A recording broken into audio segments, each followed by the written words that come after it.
We're getting old. My name is Jim McCloy. I'm the president of the Alligator Point Bay North St. Teresa Association. And just a few quick comments. One is that we have serious problems at Alligator Point, St. Teresa, and Bay North in relation to both of these proposed ordinances, and we favor both of these proposed ordinances, and we applaud you for taking this kind of action. In relation to the dumping ordinance, we had such a problem with people putting construction debris, et cetera, out by the side of the road, like on the 10th of the month. And then Fonda and his group didn't come by until the 1st of the next month, so the stuff just sat there.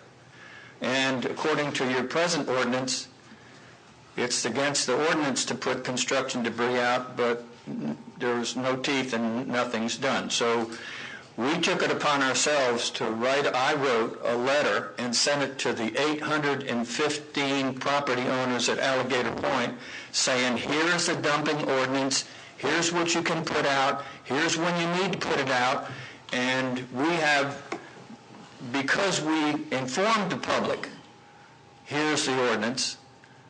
We cut the pickup, the tons of pickup by Fonda and his group by about 70% of the stuff they had to pick up at the first of the month, because people figured out to put it someplace else.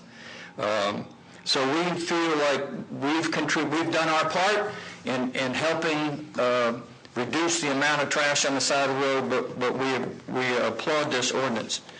On the animal control ordinance, we have a serious problem at Alligator Point, not so much in St. Teresa and Bay North, but at Alligator Point and our area, we've had a serious problem for years with dogs running off the leash. 3 days ago, my little 4.5-pound dog was attacked in my yard. I have a house on the beach, and was attacked in my front yard, beachside yard, by a dog that was running loose. But it's not uncommon to stand on my front porch and watch 6, 7 dogs running up and down the beach, fighting each other, jumping on people.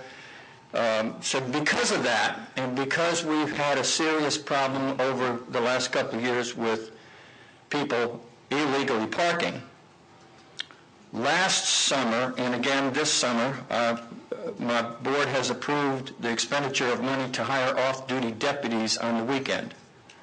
Last year we spent $2,160 paying off-duty sheriff's deputies to come to Alligator Point on Saturday and Sunday and on the holidays and enforce all of your ordinances, primarily illegal parking and dogs off the leash.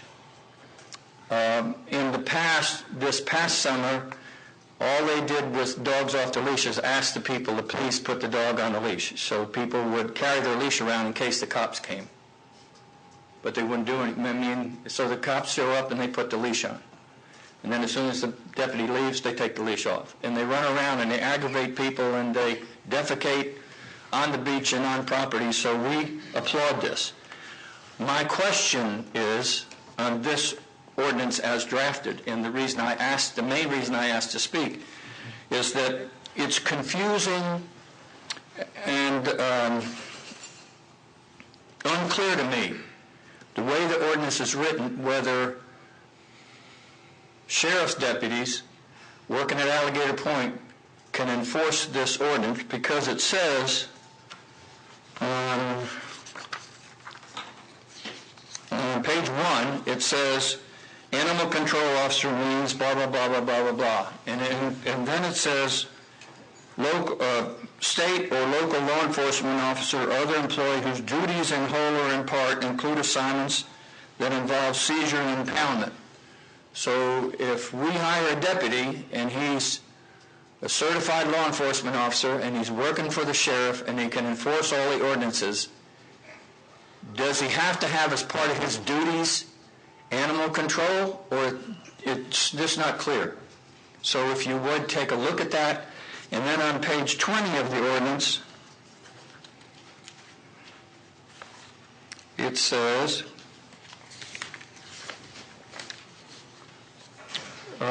section 25, officer's authority to issue citation. Any enforcement officer is hereby blah, blah, blah, blah, but it doesn't say law enforcement officer. So it's unclear, what is an enforcement officer? Is that somebody in animal control?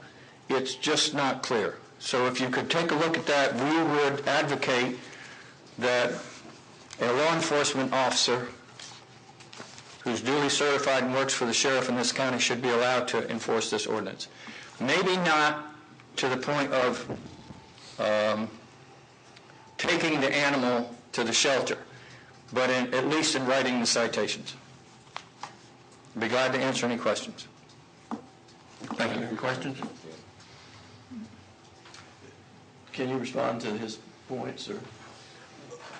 Historically, the sheriff used to enforce our animal control ordinances, and of course, the change in that took place before my time with the board, but it's my understanding from, I guess, the folklore of it all, the history, that the Franklin County Animal Control took over the enforcement of that animal control ordinance.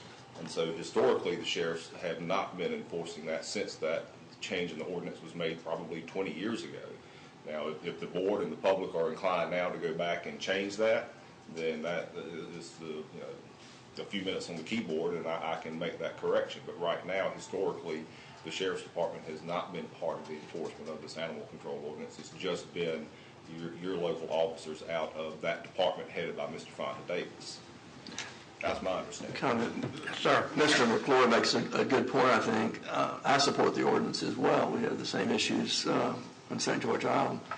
But I don't think it's a good idea to pass ordinances if we don't have a way to enforce them. And so I'd like some clarification on that myself.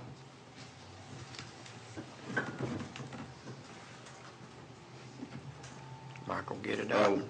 One quick comment. Any animal control officer means any individual employed, contracted with, or appointed by animal control authority. Right.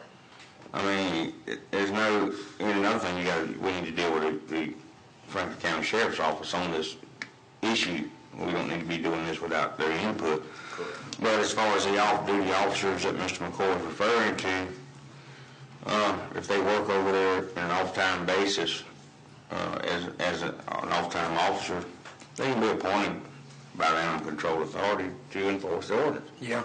It's it's not like you got to appoint the whole sheriff's department, but if you got certain individuals that are working over there on the weekends, then they can be appointed, and that is the problem, without recreating the wheel. And as far as us sitting here saying the Franklin County Sheriff's Office is going to do something, that's something you got to deal with the sheriff on. So we can't, I don't want to go there myself without bringing him in the loop and having a discussion on that. When we start looking at doing if we start doing a different ordinance or whatever, he needs to have input as to what his input would be on that issue. That kind of, can I say, it's kind of sticky though, you can be a situation where a law enforcement need to be somewhere else and he attending to an animal problem. I think we should keep that in the, we got William, we got, what his name, we got 2 officers now for that. Bulldog. Huh? Bulldog. Yeah, Bulldog. We got 2 officers. Albert. We got 2 officers. And the only thing I can see is if you're having a problem on the weekend, they're not working on the weekend, we should have them to switch their schedules so they can work on the weekend. They just working 5 days normally now, but that way you'll be covered with a. And then the police can do their job, and then the animal control can do theirs. Does the dogs run the beach every day? Yeah, but the biggest problem is on the weekend. And we've already paid the officers, and the officers go down on the beach, and they're already there. I'm not talking about confiscating the animals and taking them to the animal shelter. And I don't know that your animal control officers are going to want to come to Alligator Point all day Saturday and all day Sunday every weekend to control the animals. We already have the officers there. Commissioner Parrish, in response to your question or your comment, I don't disagree with you, except that we don't know till the Thursday before the weekend as to which officer is going to come. They come on a voluntary basis. They sign up maybe Wednesday or Thursday of that week, and one officer may work Saturday and a different one on Sunday. So we have, basically, if they were going to deputize, so to speak, the Franklin County deputies, they'd have to deputize all of them because we don't know which one's coming when. And all we want to do is if they're there and they have the citations, they could write the citations. Beyond that, all the other part about dangerous animals and gathering up the animals, the deputies are not going to want to do that. But we're already paying them to enforce the ordinance. All we're asking is that they be, in that part of the ordinance, that they be included as, and you can put in the sheriff's office or a law enforcement officer or however you want to do it. It's just, the way it's written, we have to call every week and give them on Friday and find somebody to authorize the deputy work on Saturday and Sunday, which is very complicated and difficult. Mr. Chairman, with the board's permission, I will be happy to speak with the sheriff about this issue and receive his input, because I do believe what Commissioner Lockley has pointed out to, it does become a matter of resource allocation, but there may be a compromise, and I'll pass on what you've suggested. I did talk to Captain Sagri last week about it. He's off this part of this week, but I talked to him about it last week. He said he has absolutely no problem with enforcing the ordinance. But they need to talk to the sheriff, and they need to look into it and get with the county and so forth. And you haven't passed it yet anyway, so. Sure. But I've already talked to the sheriff's office. They're happy to do that. Okay. Thank you, Mr. Chairman. Yes, sir. Thank you.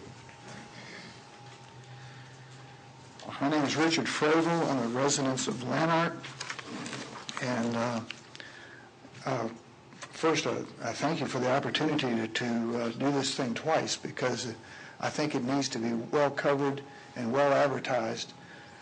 I have a copy here if you don't have a copy of it. This is what's being handed out by the landfill as the regulations for Franklin County and how the county treats the trash situation. And it describes, I'm just going to read the first section. It says the following debris shall be eligible for pickup by the county. That's yard trash is described as tree trimmings, bushes, leaves, clippings, and the like. Yard debris, which is yard furniture, fences, and broken lumber. And then household goods, which is rugs, furniture, small appliances, mattresses, and appliances such as refrigerators, freezers, stoves, washers, and dryers. Section 1 on this resolution is a common sense item. We live in an area of the country where yard trash, as defined by this resolution, is an everyday problem. And what with our propensity for bad weather and heavy vegetation, it is a residential, not a commercial eligibility. If you pay a company to clear and remove yard trash, they must legally dispose of it. They're supposed to take it to East Point, not on our roadsides. Item B and C, now that was the ones described as yard debris and household goods. Again, a residential eligibility, in my opinion, needs to go. And from what I see of the ordinance, that's what's going to happen. Residents presently can discard these items on county right-of-way or easement, if you prefer, where once a month the county will collect it. Of course, nobody wants this in their front yard, so it gets dumped in front of somebody else's property for them to look at for up to a month. According to the landfill, if you live on a state route, then you cannot dump these items on a state route. However, you can find a county route, now read that's in front of somebody else's property, and dump it on the right-of-way or easement. St. Teresa's been instructed to do this as well. They live along Route 98, and the county doesn't go into this community. So this is as explained to me by the landfill. I didn't drag this out anywhere. Weekenders provide another problem, and it's something that I would like the ordinance, the main ordinance that's coming up to address is that, not wanting to be responsible visitors and tourists, they add their garbage to these piles. I mean, their garbage. And they carefully do not include any identifying evidence to their crime. Secondly, I fail to see the economics of our current collection policy. Presently, if I want to dispose of yard debris and household goods, or my garbage, as defined by current policy, I must travel to the Franklin County landfill and be charged by weight for disposal, or hire someone to take it and legally dispose of it. So if I was of a mind to, as many are, I can just dump it on the roadside where it remains an eyesore for a month or longer. These dump sites typically attract weekenders that want to dispose of their garbage. And I've lost my place. Not good. That want to dispose of their garbage, and commercial dumpers. People hired to clean out houses, people hired to tear down trees, whatever. And pickers run through this stuff and take out what they want. They don't neaten it up, they just pick. And animals, of course. We all know, our animal problem is well advertised and known to the county. Residents of congested areas such as Lanark Village are put at risk of animal intrusion, pickers scattering it around, hazardous waste, smells, and unsightliness for up to a month or more. County comes around on day one and cleans up the mess. Day two, they start dumping all over again, and we're stuck with it for over a month. If they can find it. They don't necessarily always find it. Not only did this trash cost the dumper nothing to dispose of, the landfill has expended considerable monies collecting this and collecting no revenue for their effort. I have a photo here, if I can bring this up to you. Thank you, Michael. This photo is of, as I speak, garbage sitting on Route 98, trash that has been there for over a month. It's at Gulf Avenue and Route 98. So if you're coming in on 98 from the east into Carabel, this is one of the things you get to see just before you get into Carabel. This is not within the proper of Carabel. And it's still there. They supposed to pick that up yesterday. It was still there this morning when I drove by to come here. Yes, I had. Undoubtedly, Mr. Bailey, I don't know, Mr. Jim Bailey lives there. And I'm telling where it's at, because I know right exactly where it's at, Yeah. because they just put it out this past week. The chairs and stuff, now the limb was already out there. Well, that pile started over a month ago. But what I'm And saying it's been is, added to and added to and added to, not just Yeah. by the people that are doing construction in there, but other people are just dumping stuff. We've been picking Because up these on piles 98. attract this thing. We picked up on 98 for a couple of days. You got to have a rider in front and a rider in back. Transfield's got to be with us to pick it up. We have been picking up. They were supposed to pick that up yesterday. but by right, they're not supposed to be hauling No. stuff out there on the No, they're 98. supposed to be putting it You don't out. need to be picking it up, but if you don't pick it up, who's going to pick it up? Because Transfield's not going to pick it up. If you drive by, So what worries me is when you get it into the ditches and it goes out in the bay, and then you got problems. Yeah. you drive by St. Teresa right now, and there was a pile out there that I guess they were expecting Waste Pro to pick it up, and Waste Pro ignored it. It's still sitting there. Yeah. Mr. Richard, there's piles all over the county. Yes, I mean, ma'am. out there at Lanark, Fonda was out there last week and picked up last week, and go back out there and look again. Yeah, It's not that the county is not doing their job, it's the people are not complying to what we ask them to do, and that is to put it out and call. What, especially white goods, that's what you're supposed to do on white goods, is if you put a refrigerator out, and you want to put a refrigerator out, call and find out when they can come out and pick it up, and then put it out. You know, they don't never call. It's a failure. It's a policy that's a failure, because not only do residents that want to get rid of this stuff put it out, but people from other communities who don't want it in their area, who don't want it in their front yard, they'll drive to Lanark and dump it there along Oak Street. Right now, there's a large obviously commercial pile of trees and limbs that's been dumped. And how it got there past me, I don't know, because it's right up the street from me. I guess he came in the night and did it. We've talked about many solutions, and I want you to consider some solutions as we go forward. And one or more of these solutions may be proper or helpful. An Easton County site to be established and manned to receive at no cost a residential dumper of this refuse. Remember, the county's already collecting it freely for us anyway, so why charge them for it? Mandatory trash service. Many of us are in favor of this. I know it's been decried by at least one of you as an undue burden on some of our residents, but our trash problem is already an undue burden on the majority of us. More frequent pickup by the county in the order of once a week to designated multiple drop-off points out of sight of the residential areas. Stiffening penalties, which obviously in the new ordinance that is addressed. Commercial abusers, I think, will think twice about non-compliance if they get hit with a fine that makes compliance worth the effort. Also, additionally, I would like to see educational literature distributed to schools, civic associations, churches, and the like, urging a cleaner future that can do nothing but enhance our standard of living. Many in our county have grown up with this trash, and unfortunately it's become acceptable maybe. It's normal. They don't know any better than this is how we take care of our trash. And that's got to change, and it's going to require education throughout the county. Changes need to be made, and I hope this body will do what is need to be done so that our county can be the jewel our tourism board says it is. Thank you for my time. Mr. Chairman, just a clarification for the board during your planning and zoning meeting. I just clarified this with Mr. Morone. What you actually authorized, it sounded like to me that you were being requested to do something other than just authorize the public hearing on the rezoning. I just want to make sure we're clear for the record that what you were doing was authorizing Mr. Morone to schedule the public hearing for you then to vote on the rezoning of the land use. I think there's just a little confusion. That would be on the Armstead request and on the we know the county. the public Okay, hearing. so we just want to make sure, because the wording was, Commissioner Pierce shaking his head. We knew it went to a public hearing.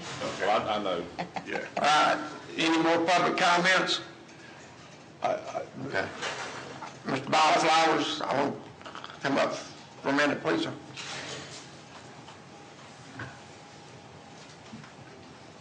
Just want you to give us an update on. Yes, sir. Appreciate you having me. I was here before this board last month and passed out a schedule of C.W. Roberts Contracting's activities with respect to the county basin paving contract that we were, y'all were not only concerned but obviously alarmed at our progress. I misinformed you in one respect that our crew from Panama City was to be here a certain date. They were a week late. Our crew that was going to be in Carabel from Tallahassee, they were actually a week early. So in my mind, that's zero. But obviously, y'all got along when the Panama City crew didn't show up. Based on all the good weather we've had, you know, sometimes plans come together. The resources that we had scheduled for this project have, in fact, come available. And of course, we got your letter, Mr. Shooter's letter, and simultaneously with receipt of that letter, our resources have hit the job, and they're on the site. We're paving over on your boat ramp today, and that paving crew will be here all week. I think they'll be moving over to Carabel later on in the week. So we have 2 base crews on the west end and a paving crew paving today. We have 1 base crew on the east end in Carabel and soon moving to Lanark. We also have a milling crew coming in toward the end of the week, hopefully, if things go well and we don't have breakdowns or such. And I think they're going to be moving into Carabel to do some milling. And I think they'll probably mill there and leave and then come back and do the rest of the milling. But anyway, based on what we've done the last 2 weeks and what we're going to do in the next couple of weeks, the project should be, if you look at it with respect to duration of the contract time versus revenue completed, we should be on schedule, and we should be in compliance with the schedule I passed out to you folks, showing us finishing the contract about, hopefully about a month early. But We're working in all districts with the exception of Mr. Watson's. Mainly that's geographically driven. We just hadn't gotten out on the island. And I spoke with Mr. Watson about that, and he indicated that he's ready for us. But You ain't got on 3 neither. sir, You haven't got on 3. we haven't done any work in 3. Not yet. Okay. Well, I have with me this morning. I did want to introduce you. Y'all may have seen him out on the job. This is Billy Powell. He's our operations manager from Panama City, and Michael Smith, who's our superintendent over the cruise over in Carabel. Billy, what's our schedule being in District 3? We should be working in 3 or 4. The schedule is when we leave Carabel, we're coming back to work on Bogey, Moses, and Magnolia. I ain't sure if those fall in 3 or not, but I'll check and see what falls in 3. But Round we're 1. on 3 or 4 next week. Only one of them fall in 3. Sorry, Magnolia, too. All those is in District 4. District 4, okay. We'll start the 3. Well, I've only had very little done in District 2. They just come in there and grade the roads over there in Carabel, in my district. So it will be done. They got a contract to go by. So, You have none, they ain't been in your district yet? Not yet. Okay. I think you're the one that's mainly getting it. And just to ask, I want to just ask Clay Smallwood. Clay, can I ask you a question? On some of these roads, we're seeing a lot of milling take place. Was that part of the bid? Did you include the milling on there? Yes, ma'am, we did, and the county's getting all of Because it. Avenue F for a whole solid week was bad, just that dirt road, but I'm used to traveling dirt road. To make it better than what it was, anything's better. Even that dirt road was better than what was there. He chopped it up and used it for a base, for the base of it, to what happened in there, he chopped Well, a it lot of up. those roads over in Carabel only had like a oyster shell or gravel base, and that's, because some of those roads hadn't been paved in over 40 years, so it makes a difference. Mr. Flowers, thank you for coming to Franklin County.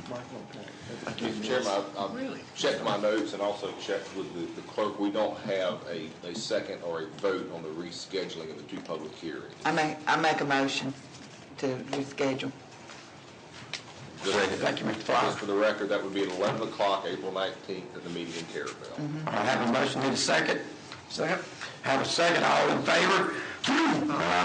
All opposed, motion carries. Okay. Any more Concludes everything comment? there I have. I don't have any. You have something, Mr. Butler?